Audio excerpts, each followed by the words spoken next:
Surprise free gift! Everyone go woo and get hyped. Sort of these things that are free. Thank you, Kabam. Yes. Kabam respond also about the Seiz Device Exploit. Yes, the S.E.I.Z.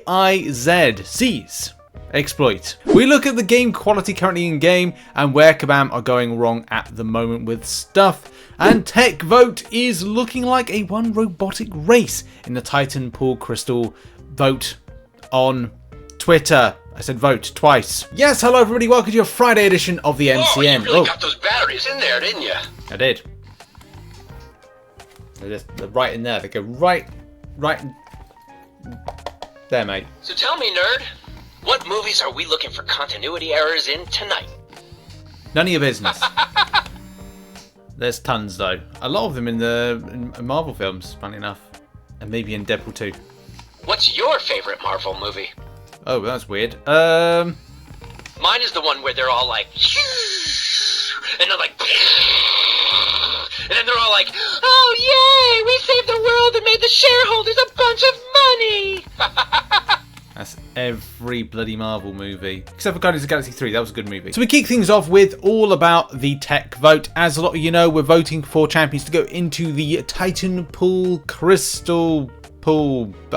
I said voting too much, now I said pool too much. In any case, the Titan Pool Crystal. Okay, the skill one has already kind of been and gone. The next one is the tech one, which is on at the moment and is going relatively well. I say relatively well because at the end of the day, if you like certain champions, then hey, you're gonna like the fact that Warlock is at 53.5% and is likely to win overall on this one. So yes, not good for anybody that's a fan of the other ones. I'm happy about this. I love Warlock. I think it's a great champion, really fun. So yeah, I'm happy about this. If you want to help, I don't know, vote in a different way, go over to Twitter and get involved.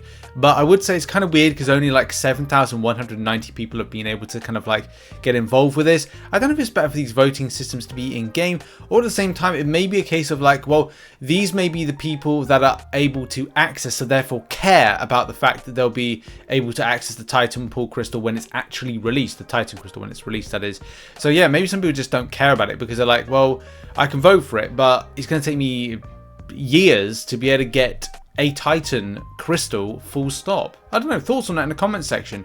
Okay, and next up, and let's face it, the quality of the game at the moment has not been great. There's loads of issues at the moment when it comes to animation issues, when it comes to bugs, when it comes to, yeah, just problems. It's still something that we're still waiting for an improvement. If you in fact go to your app store, and I was kind of like hoping today that if I was going to go onto it and go, oh, I'll just type in Marvel Contest of Champions and hope that I see a hotfix. There is no current hotfix for the game, and it is really needed, especially with some of the issues going on in game at the moment. The animations or VFX issues is a problem. There's still I don't know if Kabam gave the impression that some of it had been fixed, but I would say stuff has not been fixed in other areas. You know, I'll give you an example. I was facing off against the Silver Centurion last night in Alliance Wars, and it's like, it's so difficult to go, oh, so he's going to throw his SP1. I can't see the beams. I can't see the beams. There's no beams there. There's no VFX for the beams. So that's an issue. There's so many other ones as well. I don't know if people are being strategic in what they're placing in certain ways, but at the same time, it's just annoying because you want to be able to evade away from some of these issues. Evade away from projectiles, and it's just meaning that it's just a bit scuffy at the moment. I see a few people talking about input issues, but trying to convince Kabam that they have input issues in their game is just so difficult. It is basically when, as I've said before, it's when an unstoppable force meets an irremovable object. It's just not going to be a case that Kabam are going to be receptive to that. And by the way, I just want to point out, it's kind of weird, isn't it? When you look at the Kabam games that have been recently, and I thought what I'd do is I'd search input issues in Mirrorverse, Marvel Realm of Champions, Transformers Forged to Fight, and MCOC. So when I searched Mirrorverse input issues, I got a Reddit post that was about MCOC, right? Nothing about Mirrorverse. Then search Marvel Realm of Champions input issues. Nope, nothing popped up for that, except for MCOC related stuff. Transformers Forged to Fight. fix the unresponsive controls, so like, again, like controls. And the thing is that's weird about Transformers Forged to Fight is it seems to be based off of like the same kind of side scrollerish. I don't know, again, tinfoil hat on this one, but maybe it's a case that the MCOC's 2014 and Transformers Forged to Fight 2016 build are kind of like very similar, so it could be a case that any kind of like problem could be on both. But I just thought it'd be kind of weird to just do a search and just go, okay, well, MCOC input issues, Transformers Forged to Fight input issues, but then, and as I've said in the past, Marvel Realm of Champions had no problems with controls. It was like incredibly responsive, and I was surprised that Kabam produced it as a game because it looked like you click on stuff and it would respond to whatever your kind of like input was. The same thing with Mirrorverse. When I played Mirrorverse, again, responsive, good controls. I just found it really weird to note that MCOC and Transformers Forged to Fight, which come in similar years, not exactly, but you know what I mean, have issues with them. So of course we are due a hot fix on these particular issues, but you can see there's tons of little micro issues within this game. It's been for a long time, but you know, it's been very, very prevalent since this update, with lots of things just kind of going wrong. You know, connection problems, MSID okay stuff, especially when opening crystals. That connection problems, you know, thing flashing up. In any case, we hope that the new hotfix, which comes in whenever it's going to come in, I would say it's probably next week at this stage, has some improvements to the kind of VFX issues, which is an issue for me. Input issues, I think, are going to just remain for a long time because it's a rock and a hard place when it comes to dealing with Kabam and this stuff. And we've put on this channel before, like we use Super Duper Boo's ghost footage where you saw the finger track of the movement of the swipe of dexterity, and a champion just goes from a block, releases the block. And I'm not repeating it like putting this up. I sent that video to Kabam a long time ago. Players are putting into the forums kind of information and, you know, visuals, GIFs, videos of input issues in progress. But the problem is, it just, I don't know if Kabam would kind of, well, Kabam look at it, unfortunately, from a point of view of going, oh, we see what we see.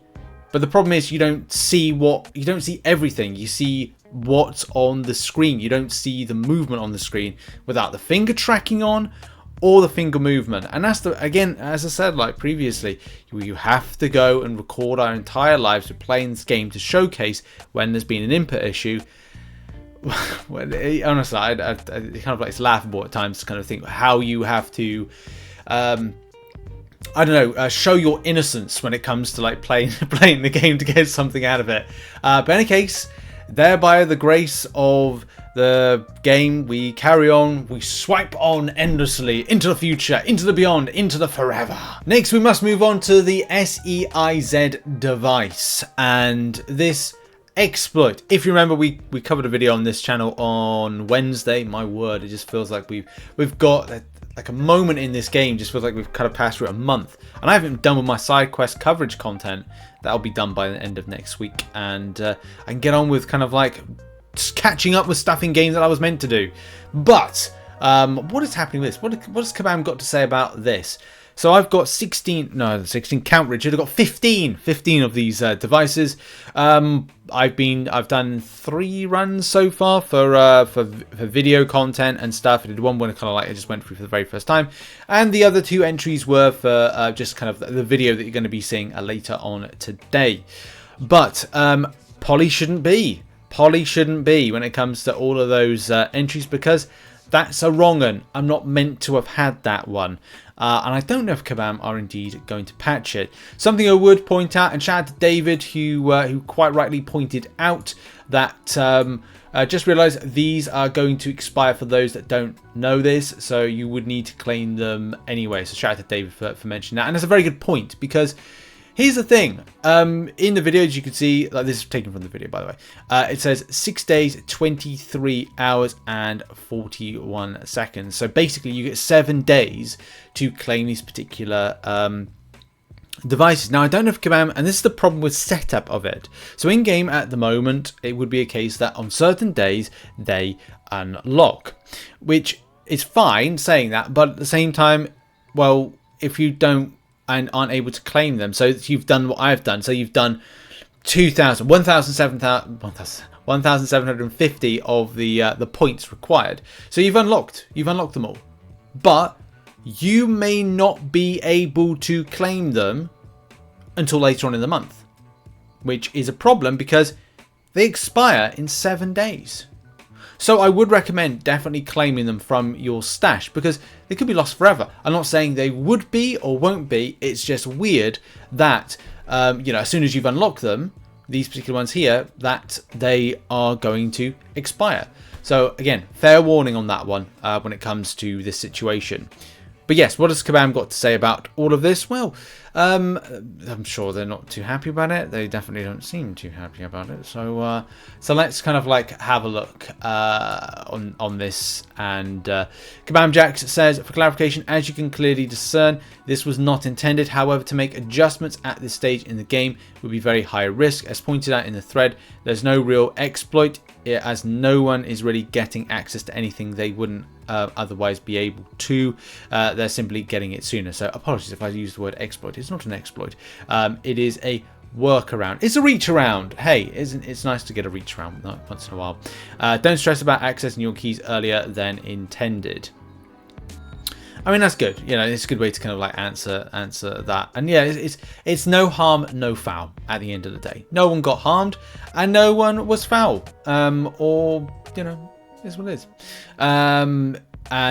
Also, Jack says, yeah, that's the one downfall and the design intent around this event. It was meant to keep summoners engaged all month, and now everyone can rush it and end up with less content later this month. Oh, so are we saying, Jax, are we saying that people should not do incursions, battlegrounds, arena, and any type of story content? Oh, I didn't realise that was the case, that you were advertising that. No, I'm only kidding with that. But yeah, I would say like this is then an ideal month. I'm personally behind on my content. I need to catch up. I need to do more in battlegrounds. I need to do arena. I need to do incursions. And I need to do Act 8.2. That's 4 pieces of content or areas or modes I need to be active in. So I'm loving this because I can actually find time to catch up. It is one of the bugbears that I have at times being behind. Going on holiday, preparing content to kind of go out whilst I'm on holiday, trying to get a new job. There's a lot of stuff that I need to rebuild. There's a lot of stuff that I need to do. So it's this is good for me. I know some people go, oh, it's boring. I don't know, go and touch some grass or something, go out for a run, go for a walk, do something, learn something new, play another game. Like I'm surprised with. Well, I'm bored with it. I'm bored with stuff. Like, are people really on this game like 7 to 8 hours a day, kind of going, God, you know what? If there was 24 hours in this day I could be active, I'll be playing MCOC. No, people aren't. People aren't. That'd be weird if people are like that. In any case, and hey, did you see this in game? This here, the congratulations. This is a weird. It's kind of funny because when I was away, we got a thank you for playing the contest Ultimate Crystal, and I don't know if Kabam are kind of like watching a show and having a bit of a laugh at my expense and the community's expense when it came to like going thank you for playing the game. Here's an Ultimate Crystal, right? Well, before they used to do units, just saying. But we've seen today, I don't know, in the UK, I've woken up and I've seen this. Congratulations. You've received a 5-star crystal, as well as some other different types of level progression. So for the level that you've got, you get some crystals, which is, look, I'm not going to knock a freebie. I'm not going to say, oh, look, free is free at the end of the day. Thank you for the free stuff, Kabam. Weird though, but that's the most recent free things that Kabam have given out. The Ultimate Crystal and these aren't really going to help me out much. I'm looking for 7-star shards, 6-star shards, and again maybe we say, oh, that's been very kind of like picky there or snobby. But yeah, just like I'm not sorry to say I'm not going to be able to use any 5 stars. I don't use 5 stars. A very rare occasion I'll use a 5-star for anything, but maybe increase the cap to level 70 and allow us to get more mastery points, and maybe a 6-star crystal at getting level 70. Quite possibly. That would be cool, but I won't hold my breath. And now we end the show on a Friday with arena predictions. It was going to be Wednesday, but I didn't know what the featured arena was going to be. Let's do some predictions. So predictions wise, I'm going with 6-star Doctor Strange at 65 mil. Recent Selected Arena went 70 mil, so I kind of feel the popularity around this champion may be a lot less. I'm hoping because of some recent bans, that it's going to be 55, but you just don't know what could happen. The 5-star version of Doctor Strange going with 32 mil, and again it's because the Selector last time, or the last arena, went for 30 mil of a less popular kind of like champions in the selection there. But it could be a lot less, could be 25 mil. 6-star Mantis, I'm going with 45 mil. This is a bit of a difficult one because I know a lot of people will kind of go for this one. I've seen other people go for 50 plus mil, but it could be a case, and my hope is it's 35 mil, but 45 mil is my prediction to be safe. And the 5-star version of Mantis, I'll go with 13 mil if I can read properly. 13 mil for that champion. That's been your Friday MCN show. There's one more video posted today, unless Kabam releases anything interesting later on in the evening. But thanks very much for watching this video. Thanks to those who support as a YouTube member and as a patron who are on screen right now. Also those who support on twitch.tv/RichTheMan live. Yes, I will be live streaming soon. Just a lot of content I've had to kind of work on in spreadsheets, so it's taking me a lot longer to get back to find some spare time. But I will try and endeavor to do so. And finally, check out some other content located on screen right now. Much love and goodbye.